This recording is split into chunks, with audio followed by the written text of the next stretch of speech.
Well, welcome back to the Hunter Movements podcast.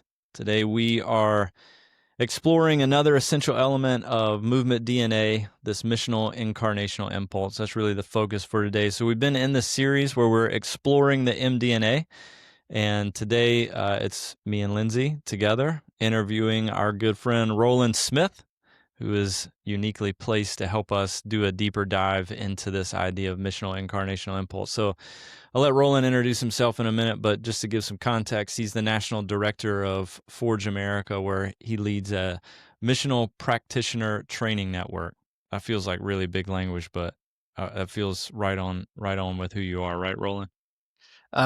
Yeah, it does feel like really big language. Yeah, we aim for that. How about that? Yeah, you're aiming to embody that. So, Yes. also pastor of missional culture at Pulpit Rock Church in Colorado Springs. Yeah, Director of very, the Ando very. Collective. Man, you Yeah, got a long list here of the I things that know. I your know. bio. Well, I'm an apostolic prophetic Enneagram 7, and so my business card list gets way too long. Yeah. So basically, you just don't say no to anything. Well, yeah, but I'm about to go on a sabbatical where I'm going to teach myself to do that, and so that's one of my focuses. Yeah, Nice, it's just nice. try to scrunch some of that up. Yeah. Okay. So Yeah. today, again, we're exploring what does this missional incarnational impulse mean at the heart of it, why it's essential for movemental Christianity, what hinders it in Western church culture, and what does it mean for leaders to live that out authentically. So, Roland, thanks for being here. I'm just gonna jump in with the first question. Lindsay, Okay. I'm looking at you if that's all right. Okay, cool.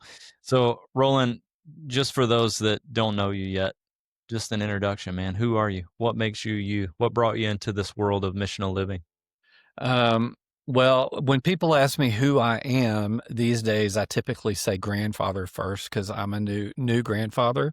And if you've ever talked to like Mike Frost and Hugh Halter and others, it's like it totally changes your whole perspective on life. But in the missional space, I'm a guy that did not grow up in the church. Grew up on the road with bands and eventually doing some big concert tours and stuff. Found Jesus after that.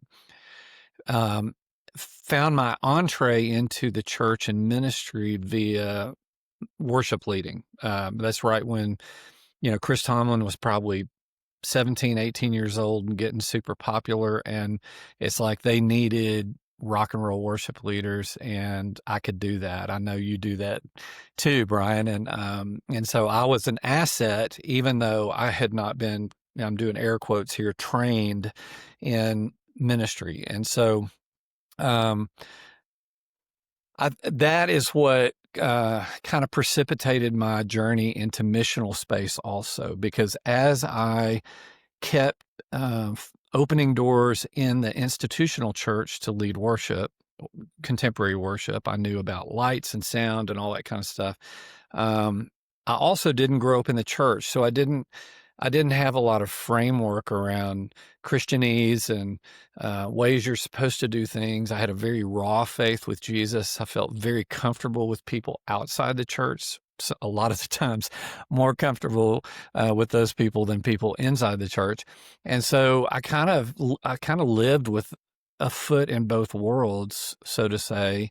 Um, and like a lot of people, I started reading, some Alan Hirsch and J.R. Woodward and other stuff. And it just it brought about this realization that I didn't have to live in a um, bioptic faith where, I'm either in the church or out of the church, where there was the kingdom was bigger than that. Church, air quotes again, was bigger than that. And so I didn't really get engaged with any organizations at that point, but I lived as a worship leader. I remember us trying to do like worship events in the park, um, in the center of town, or me and a guy would just meet down at lunchtime where all these food trucks were and just play guitar and lead worship and stuff. So there was this kind of missional impulse inside of me to like take my faith outside the walls all the time. And as I went through seminary and, you know, doctoral programs and all that kind of stuff, and I got engaged to Forge through a friend who was on the board, and met Alan and Mike and all those guys, and they welcomed me in with open arms, and I just kind of found a home there. I mean, they spoke the language of my heart, and so I work at a brick and mortar institutional church of probably 800 with kids, and we do 2 services, and we have a stage, and we have some lights, though we don't have moving lights and smoke and all that kind of stuff. But, so I live in that world, and I try to disciple and shift in that world. But then I have this heart for like church planters that are doing like movements and house church networks and nonprofits, social justice and that kind of stuff. And so I think my missional heart right now is partly because I did not grow up in the church. I didn't have to deconstruct a lot of things. It was kind of a natural fluidity of my faith, as I met Jesus and learned to follow him even more. Wow. Roland, it's interesting because I think about, we didn't quite finish all of your introductions as you are currently a professor at Denver Seminary, Fuller Seminary, and Grand Canyon University. And so it feels like you've moved deeper into the church world, if you will, air quotes there. But I'd love to kind of hear a little bit more about this missional incarnational impulse. You've continued to use this term. What does that look like for you? If you could give us a definition of what that means for our listeners who are jumping in and maybe haven't heard that term, could you Yeah. help explain that? Well, yeah, I'll try. I've told Alan Hirsch that I have asked him, like, why in the world did you name it that? I mean, like when you look at all the other MDNA elements, I mean, some of them are so easy, like organic systems, Jesus is Lord. Missional Incarnational Impulse sounds like a prescription, from a doctor or something like that. It And does. so when I sit down and try to explain this to people or in a breakout session or something like that, I just break down that phrase. And so missional, is obviously a lot of people in church have heard of mission. If you go to like John 20:21, I mean, that's a good place to go, because as the Father sent me, so I send you. That word sent, translated to missio in Latin, is where we get mission, missionary, missional. I just see those words as grammatical forms of the same thing, mission. And so missional, we kind of understand. Incarnational is one of the pieces that makes this very, very different, because I think throughout history, and we've witnessed this, and we all speak this language, that the church got maybe overly focused on mission overseas, or that mission was overseas, and then they had to call what we do in our city or in our neighborhoods and the way we love our neighbors something different. So they came up with like outreach or things like that. And so they bifurcated mission into one that's more important than the other. And so my hope is that missional incarnational impulse, one of the things it does is it brings an importance to mission as is not focused on geography, but focused on what we do as sent people, John 20:21. And then the impulse piece of this is one of the things that I think Forge, that we try to work on so hard, that the idea that mission is an overseas thing that special people do, that we stay at home in the pews and support them to do. And I'm not downgrading that. I mean, it's very, very important. I just got back from Guatemala, where I'm involved in a thing in Guatemala that I love. But we have taken mission out of discipleship. And so when we talk about discipleship in the church, when you have a church community and we're trying to help people follow Jesus, mission is often not part of that conversation.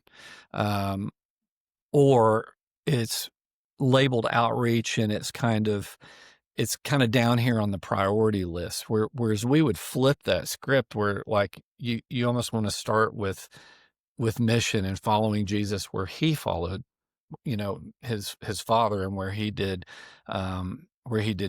ministry. And so the impulse part of that is to recapture the importance of mission in the discipleship conversation. And so at Forge, we talk to churches and pastors and others, trying to get them to make this a target of their metrics and the things that they do for their communities of faith. So missional, incarnational being in the place that you are, in the flesh is what that literally means. Missional, incarnational, and then impulse, that it is something that is naturally has been given to us. If we follow Jesus, we're to be sent as he was sent. And so it should be an impulsive nature that's just part of our discipleship process. That's kind of how I explain it. I don't have Alan has probably a cleaner definition, but that's generally what I try to tell people. Now, I think the longer explanation is really helpful. And it's good to hear you talk about the impulse piece. That's actually a component for me recently that I felt like I haven't actually paid attention to the last word enough. Like we have, for our context, we've really shortened it. So I love how you've expounded on it. We would just go, missional is that you were sent, incarnation is how you're sent. So go. Oh, that's good. deep. Yeah. Like Yeah. go out, but go deep in an area. Yeah. But recently we've been paying more attention to the impulse to go, it should be natural all the time.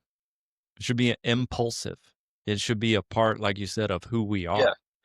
Yeah. And I think all of us that have been on this missional journey, we kind of go through these phases where it's like you find yourself asking questions. Well, should I stop and buy a cup of coffee for that guy or gal? Like, whereas I want that's just a little example, but I mean, I want my life to just be an automatic representation of what Jesus would do. And then it's an impulsive nature, right? It's like I have to do it, not should I, Yeah, that's good.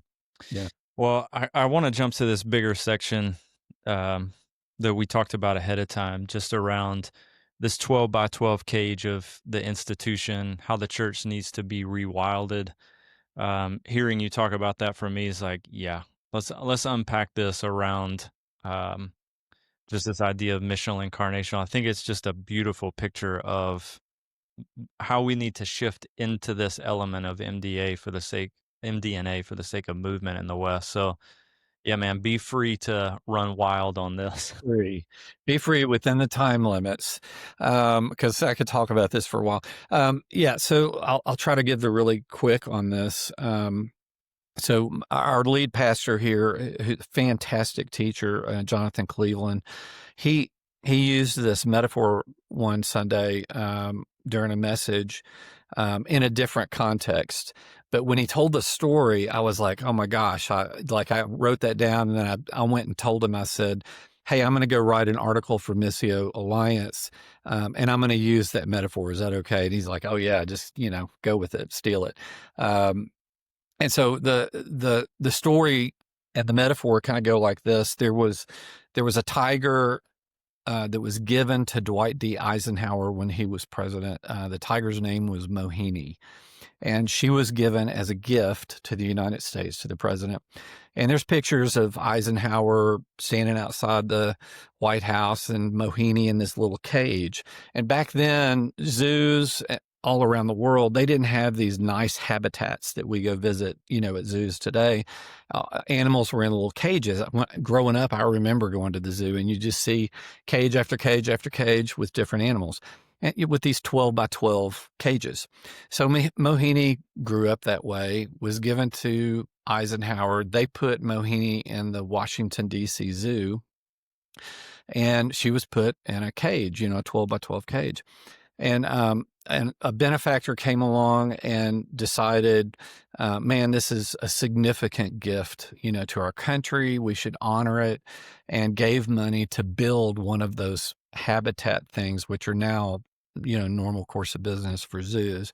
And they were going to release Mohini into this thing that looked more like a natural habitat, where she can run wild and free and explore and feel more like herself, and where she's supposed to be. And so they release Mohini into this habitat. And what happens is, no one expected, she went and found a 12 by 12 corner of this habitat and paced that 12 by 12 corner, because that's what she had been taught. And so even though you had this wild tiger, that had this expansive space to explore, to run free, to be a little bit more adventurous, she still chose to stay in this corner, like she had been taught, and stay constrained, if you will, And so for me, I immediately just thought, that's the church. And I'm being critical of myself too, because I was part of this rock and roll smoke machine culture, and it's a Mohini trap, if you will. We have, and I'll say unintentionally, because I don't think we tried to hurt people, or reduce them to something different. But I think the church has unintentionally taught followers of Jesus to stay constrained in a small space. What does some of that look like? Well, it looks like you meet God in a particular building on a particular day of the week, or miracles and worship and all those things happen just on Sunday morning. Or more about God just by reading about God, not by hitting the streets and engaging people and learning about him that way. So there's all these ways that we have reduced people's discipleship to a 12 by 12 cage, if you will, metaphorically. And so I kind of termed it the Mohini trap. And after my sabbatical, hopefully that's gonna be a new book. But I just think it's such a good metaphor that there's this huge kingdom out there that God has invited us to participate with him in his redemption, his mission, the gospel message, all the things that he wants for his created and creation.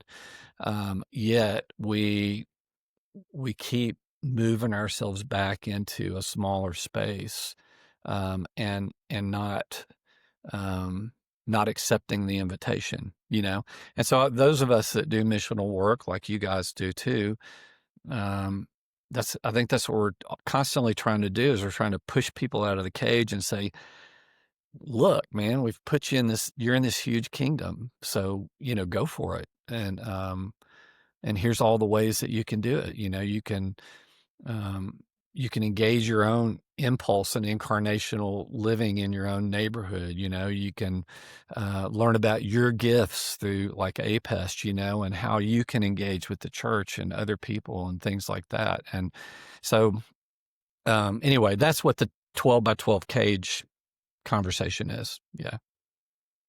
Wow. Roland, that's such a good picture. As a kid who grew up in, church and grew up in, exactly what these pieces are, I'm interested for you to unpack a little bit more about the implications for us if we continue to stay in this 12 by 12 cage, or this Mohini trap, as you talked about.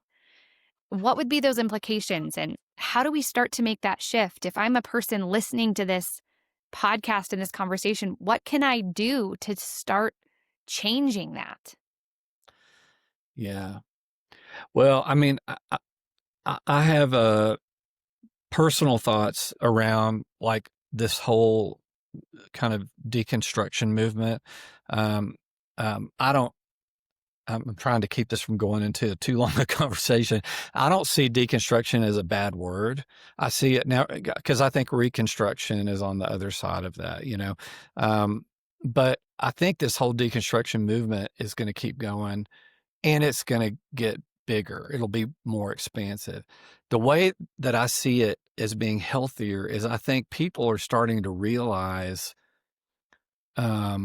this smaller faith or this smaller church experience I've been having, community experience, it's not answering what I need God to answer in my life. Or I'm not finding God in the ways that I need to find him. Or with younger generations, it is not answering the social justice concerns that I have, you know, for other people and the love that I have for other people. And so I continually meet people, old and young, that are just on totally different radical paths, where they're trying to figure out how to rewild their faith. You know, Brian, you said rewilding. That's kind of that would be the subtitle, is how to rewild your faith. And the implications are, I think, that the church institution will continue to find it harder and harder to be an attractional element if they don't engage these kinds of conversations, you know, which, and so I think we'll see a lessening of institutional structure, or at least they'll get smaller and smaller. And, you know, Alan Hirsch and Mike Frost kind of talked about this years ago, you know, 20 years ago. And I think 20 years from now, it'll look even different than today. But I'm not, people have asked me, like, so are you concerned for the church? No, I'm not concerned for the church. I think, you know, the church is Jesus's, and I think actually Christianity may flourish out of this. This may be like a liminal threshold where new things have to birth out and have to start because people kind of demand it. And so I'm very resistant now to like twist knobs inside the institution and see if you can make things grow again or work better. I would rather be a really good observer and then follow the Holy Spirit into like whatever the next thing is. And I'm seeing goodness in both places. We have goodness here in our community and challenges, and I'm seeing goodness, you know, outside the institution as well.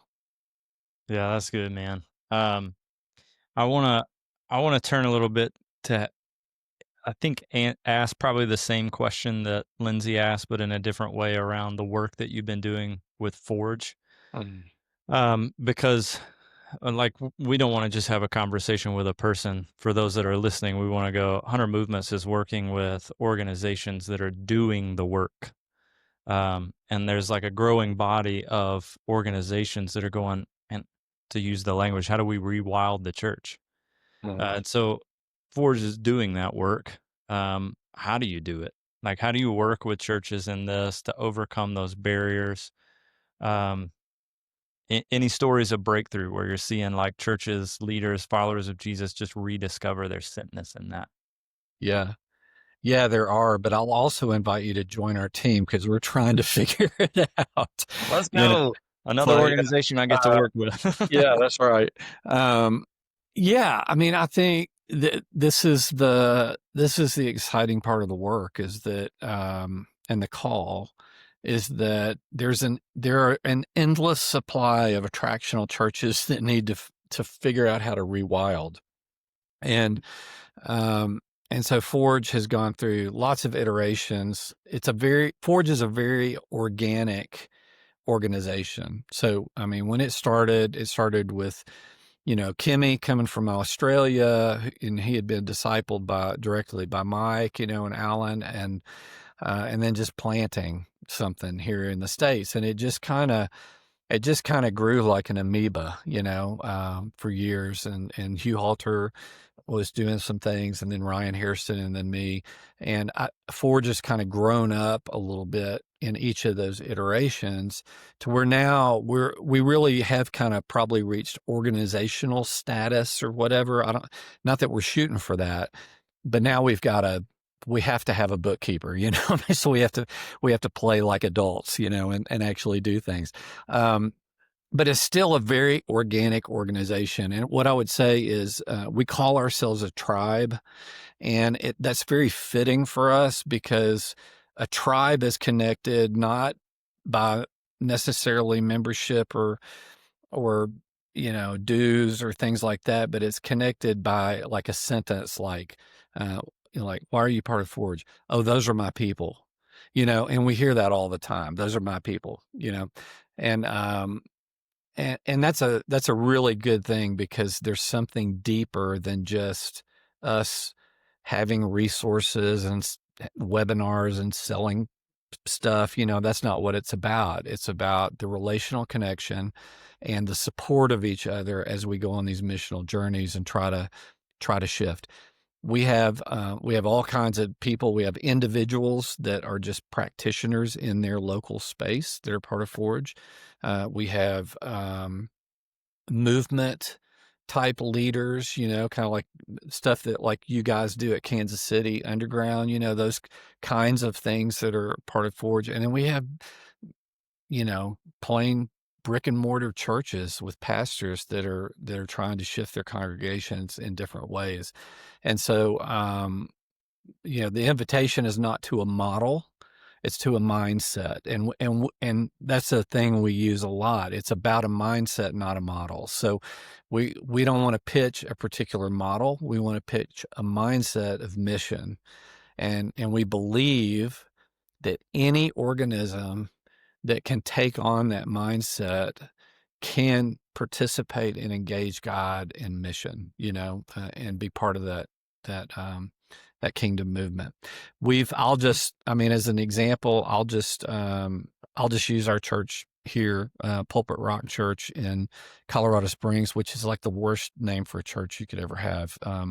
But I'm glad that we have that name, because it's not dependent on us being cool, it's, but I've been here for 8 years and, or going on 8 years. And they brought me on. I was a consultant at first, and they said, you're speaking our language. We didn't have words for it. And so when I came on, that title that you rattled off at the beginning, it was like, so what do we call you? It's like, well, I don't want to be a missions pastor, and I hate titles. So do I have to have a title, So we ended up with pastor of missional culture. I said, oh, I've never heard of one of those. So that's fine. And so that's what I try to do, is curate the culture of this church to constantly be missional. And so we've been in I would say it took a good 5 years to root mission into this place. And so now it's in the paint, it's in the wallpaper. We're not perfect. We're still trying to disciple people to be everyday missionaries. But we're like, we preach on the kingdom more than we preach on we don't ever preach on say this prayer and get across this line to get into heaven. I mean, it's just not part of our vocabulary. Our vocabulary is enter God's kingdom and be part of it, and if you stand on the stage and you gave a benediction and said, now go live as sent people that are part of this community, they know exactly what that means. It's not Greek to them, and so it's taken a long time to kind of change language and change other things. And then like some of the practical stuff that I'm super proud of is like all of our staff are involved in incarnational, missional activity. I mean, even our lead pastor, like 2 or 3 times a year, he works undercover with an organization rescuing girls from sex trafficking. So he goes into brothels, finds underage girls, and helps rescue them, And so you don't have people on staff that are just sitting in offices writing sermons all the time. We're actually involved in the kingdom. And then we have a goal of giving away more to kingdom work than we spend on ourselves of our budget. And so right now we're at about 34%, and that doesn't include my salary or anything. And we're shooting for 51. And so, that I I am patting ourselves on the back, but it's like I think it's an example of where you have to set up different types of metrics besides growth and giving, to kind of get to those places. And it's a really exciting place to work. It's exciting to be part of this community. It's not growing by leaps and bounds. God may have us under 1,000, or he may even have us shrinking. But I wouldn't I don't look at attendance as a metric. The exciting things are the stories that happen. So, and there are other churches that are finding wins like that. That's awesome, Roland. I really appreciate the way you framed that as potential next steps and given us some really awesome examples. So, as we wrap up here, for leaders who are listening or people who are listening, if they want to engage with Forge, if they want to maybe find their tribe or their people, how's a way that they can connect with you? Yeah, well, I mean, the easiest way to find Forge is probably through our website, forgeamerica.com. And it still needs some work, but it's a pretty good website, and you'll get to people. I'm going on sabbatical October, November, December. My email is Rowland, ROWLAND, @forgeamerica.com.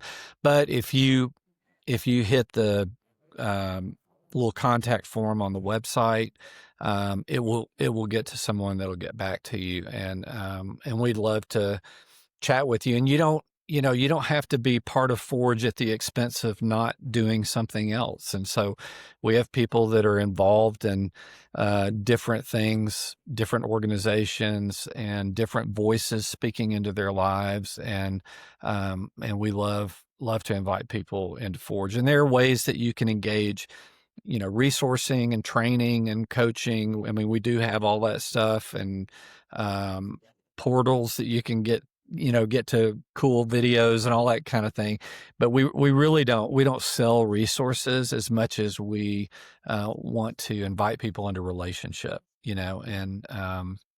and into gathering together around this missional journey that we're trying to do. So that's the best way to get hold of Forge. And then we do, on that website, we do have a thing I might mention called the Missional Culture Project. And for churches that are like, man, we really need to rewild, or we need to engage our city more. We need to, I just, a lot of the pastors that are engaged in this project, this training, they're just tired. I mean, they're just like on a hamster wheel, and it's like, man, I want to get back to why I got into ministry, to what God called me to do, and so we have a project that was gratefully funded by Lilly Endowment, and we actually take cohorts of churches through a year-long kind of coaching journey, and help them